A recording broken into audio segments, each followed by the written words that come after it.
China has renamed 30 places along the line of actual control in India's northeastern state. The Chinese Ministry of Civil Affairs, responsible for the establishment and naming of administrative divisions, has released the fourth list of standardized geographical names in Arunachal Pradesh. The list of places renamed by China includes 11 residential areas, 12 mountains, 4 rivers, 1 lake, 1 mountain pass, and a piece of land. This is the fourth such attempt by China. Meanwhile, India has given a befitting reply to China. The External Affairs Minister Jaishankar has called out China and said that changing names won't have any effect, and the northeastern state was, is, and always will be India's part. Meanwhile, the Ministry of External Affairs, in an official statement, has noted that the people of Arunachal Pradesh will continue to benefit from India's development programs and infrastructure projects.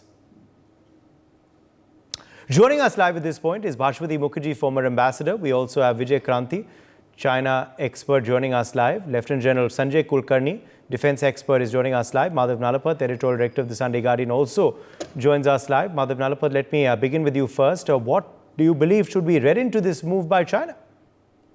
Well, the fact of the matter is that they, the unwritten rule which is there in China is anywhere where there was any kind of a visit, even by a Chinese individual, well, that can be claimed later on. Or let us say, for example, a Ming vase was discovered somewhere. It can be claimed by China. They have these absurd kind of methods of establishing a false claim.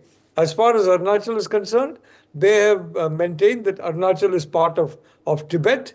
The fact is, Tibet is not really part of China. It was taken over by China in 1949, 50, 51 by force against the will of the Tibetans. But the reality of the situation is Arunachal Pradesh has always been a part of Indian territory. So what this is basically just publicly announcing the fact that they have no respect for international borders, they have no respect for international law, and I suspect that the reason why they have gone into this frenzy of renaming, I think it's important now to rename Beijing. We can call it, let's say, Vijayanagar or something like that. And I think Shanghai can be called something else. Some very nice Indian name. I think they'll sound better than the existing names. But the reality is that this is, frankly, one of the ways in which they believe they establish their legitimacy. The reality is that they manufacture ways of establishing legitimacy, and only they accept that legitimacy, nobody else does. So quite frankly, let's say Indian troops. In Second World War, Indian troops were all over large parts of China, basically fighting the Japanese on behalf of the Chinese. So can we say that because our soldiers were there in China, that this part of China, I'm not talking of Tibet, I'm talking about, what is actually part of China, belongs to us? Of course not. The fact is the Chinese are making themselves look ridiculous, and it's very good that the External Affairs Minister called them out and basically,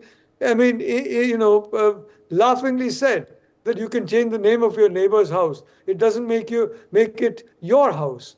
So quite frankly, this only shows why there is need for constant vigilance where China is concerned. And it's not only India, several other countries also have got to be vigilant. And many of them are now getting more and more vigilant as a consequence of the increased overt aggression.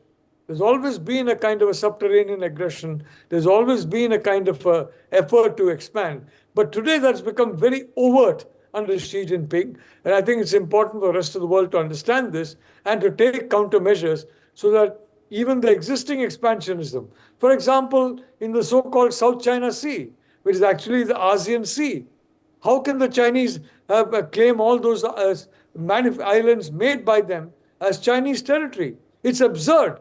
The South China Sea has nothing to do with China. China is far away, from the South China Sea, unlike ASEAN, unlike India. So I'd like to say it's very important that the countries come together. It's very important that everybody call out China. And in this, I applaud the president of the Philippines, because the president of the Philippines, Ferdinand Marcos Jr., has been very totally and boldly calling out China, and he's standing up to China in a way that I'm sorry to say some of the much bigger countries in ASEAN are not. Yes, absolutely. Let me also very quickly bring in Ambassador Mukherjee on this, on this big development. Ambassador Mukherjee, was this on the cards, or has something prompted this move by China? I would say that the Chinese have mounted this offensive in order to put pressure on the government of India at a time when we are in election mode. They did this last time round also. If you remember, their so-called salami slicing, attempt at salami slicing also took place at a critical point of India's domestic internal politics. I would say that this is deliberate, this is their strategy. This is intended to send out several messages. One of them is to convey displeasure that India has United States solidly behind it with regard to any effort by the Chinese to rename Arunachal or to get into any territorial misadventures across the line of control.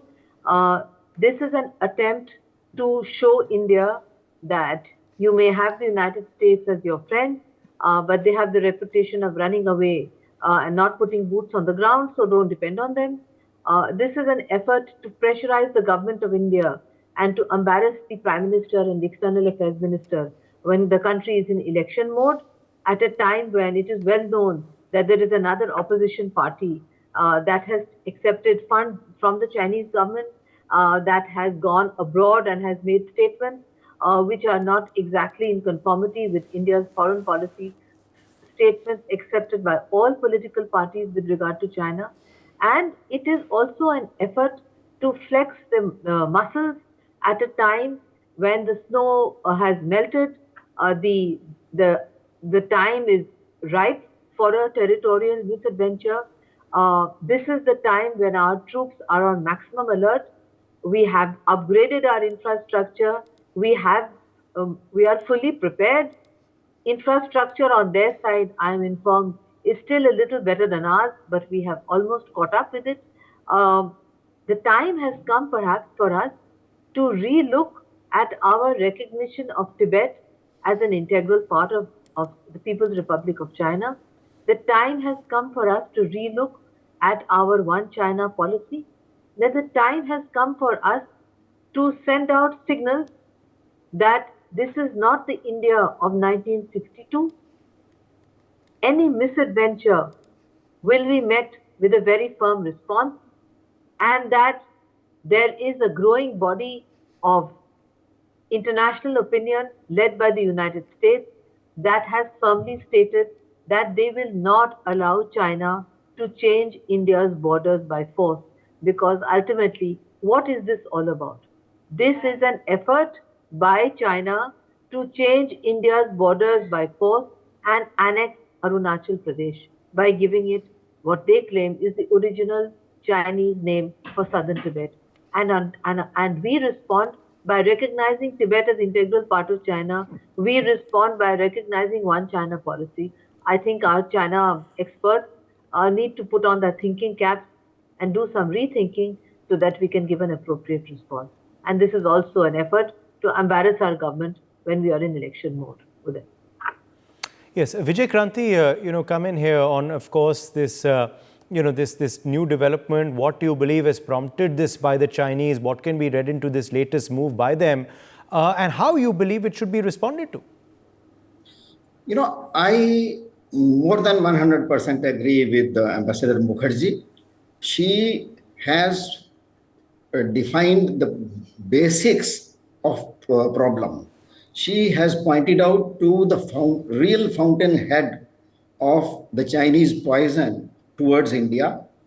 She has pointed out the occupation of, or I would say illegal occupation of Tibet as the real source of problem India is facing today. China's policy has been always, if you read Sun Tzu, everybody knows that his policy was that take the war to the home of the enemy. And this is exactly what China did. China occupied Tibet, came to the borders of India for the first time in thousands of years of history. In 1951, finally, started from 1949. When after occupying Tibet, Now China is using the land of Tibet to launch all kind of the wars, diplomatic war, military war in 1962, and then Galwan and Doklam. All these things China is launching from the land of Tibet, which it has occupied illegally. I think India will have now to give a fresh look at India's Tibet and China policy.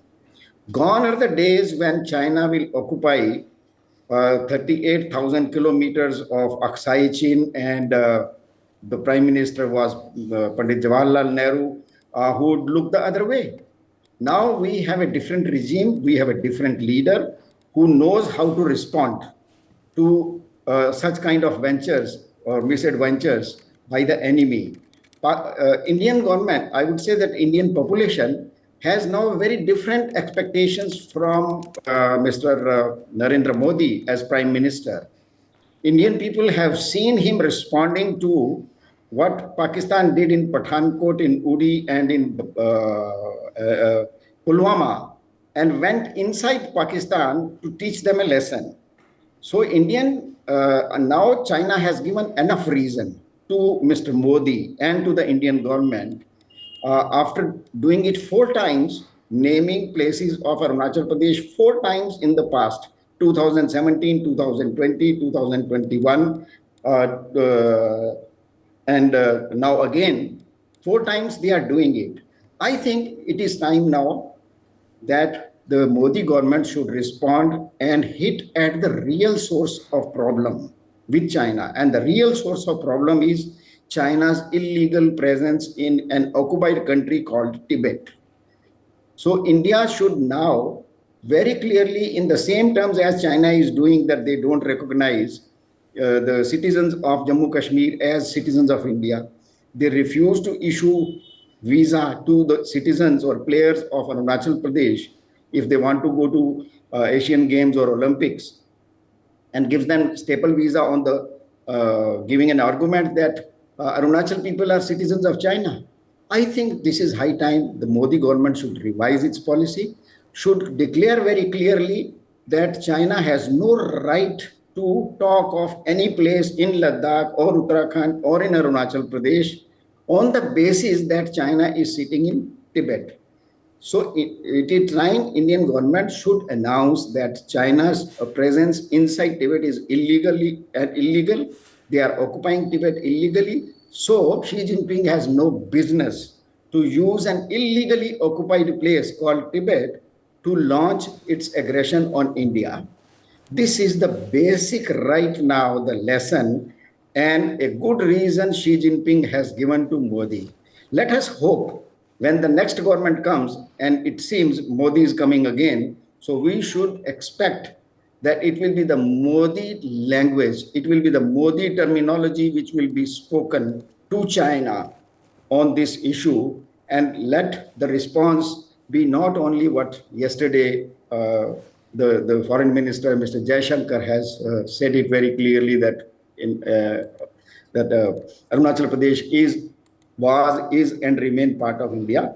Now the next answer should be China should get out of Tibet.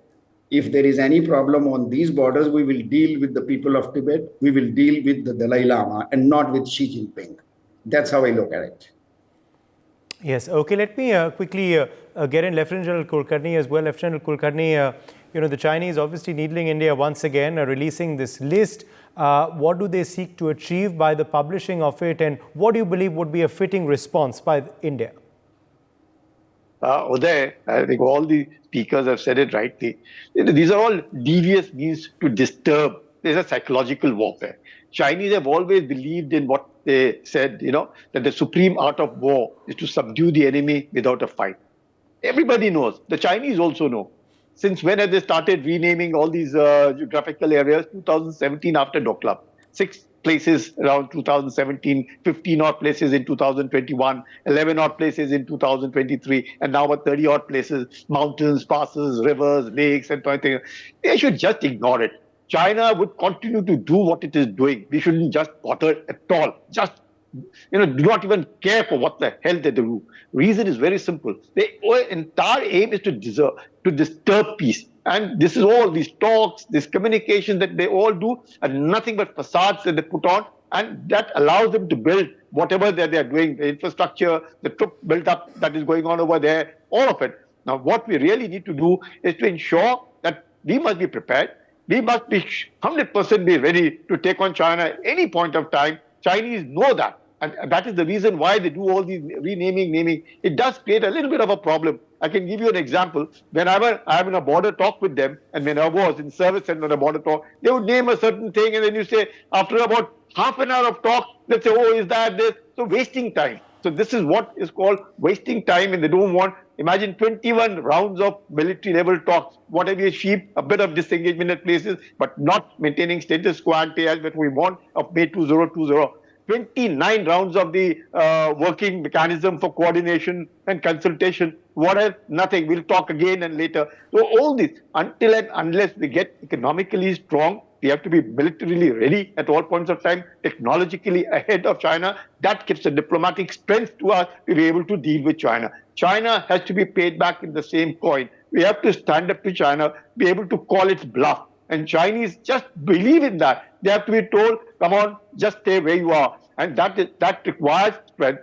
We require, of course, whole aim is a war avoidance, but military readiness at any point of time. The military readiness is very essential. Vigilance, absolutely essential. 24/7, 365 days. Of course, it costs money. Of course, it causes a lot of trouble, but doesn't matter. To be able to stand up to China, be able to call a bluff, because slowly and steadily what China would be doing is even political manipulation, be it in Nepal, Maldives, Pakistan, Sri Lanka, Myanmar, all of it. So we have to ensure that the string of pearls the Chinese intend to do, what the ambassador called about salami slicings, intrusions here, try and get into there, trying to unnecessarily disturb peace so that there is no peace and tranquility, keep pressurizing India so that the Chinese are trying to convey a message to India, look, don't get closer. Now you heard the defense secretary give a statement of thanking the United States. Now that obviously hurts. Now Chinese want Asia Pacific total domination. India is the only power that can stand up to China. And if India is the only power that can stand up to China, China doesn't like it. China believes that it is the center of the universe. All others will play around it. They're satellites. But India can't accept, because India is an old civilization. And that is where politically we have to get stronger. We have to get stronger economically. We have to get stronger militarily. We have to get stronger technologically. We have to ensure that within the country also there are certain kinds of political parties, sort of playing their game. So all that has to be ensured that as a nation, we stand and we call Chinese bluff and not let them do what they're doing, and be ready. It is our fight. Nobody is going to help India. India is going to fight its own battle, and we are capable of doing so, and that must be conveyed. The deterrence, the modernization, the preparation at all times has to be there. Only then can we call. Otherwise, this this cartographic aggression, this devious means of disturbing peace, disturbing the neighbor, trying to destabilize and trying to show to the neighbor that we call the shot and not the neighbor. So this is all that the Chinese are all up to, but it's a mischief which we should call and not bother for what the Chinese are doing. Let them do what they want to do. We rename, if you want to, rename some of their cities as much as if they call Zangan, Arunachal Pradesh, you think it becomes Zangan? It doesn't become Zangan. Arunachal Pradesh is Arunachal Pradesh. It is an integral part of India. Will and will remain, and we have the ability and the capabilities to fight for it and call the bluff of China. I think that's the only way. But preparation, vigilance has to be a must. That because we are not for war. It's war avoidance, but military preparedness has to be there 24/7. Vigilance has to be there. Of course, it will cost money. It will take time. It causes tension all along the LAC, but doesn't matter at all. We must place China an issue. And as everybody said, if the Chinese one China policy, definitely no. We need to relook the one China policy so that the Chinese get the message loud and clear that India is not a country you will accept all this nonsense what they are planning to do. Yeah, okay. Okay, let me go back to Ambassador Mukherjee, because Ambassador Mukherjee, you were saying perhaps it's time for the elections. Do you believe then that these stunts by China will perhaps continue over the next 2 months or so? Definitely, because we always hold our elections in the peak of summer, because it coincides with the holidays of schools, etc. So this is the normal time for holding Indian elections.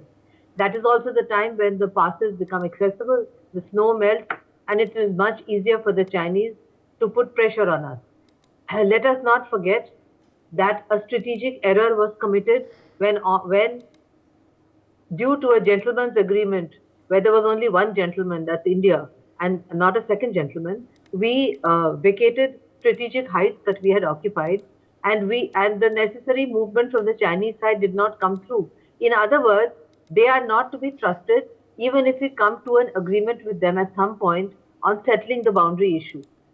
There is another very long-term reason which Indian diplomats believe is a real reason for Chinese intransigence, which is that China wants to keep India trapped in an eternal boundary dispute with China so that it can never attain great power status and it remains a sub-regional power.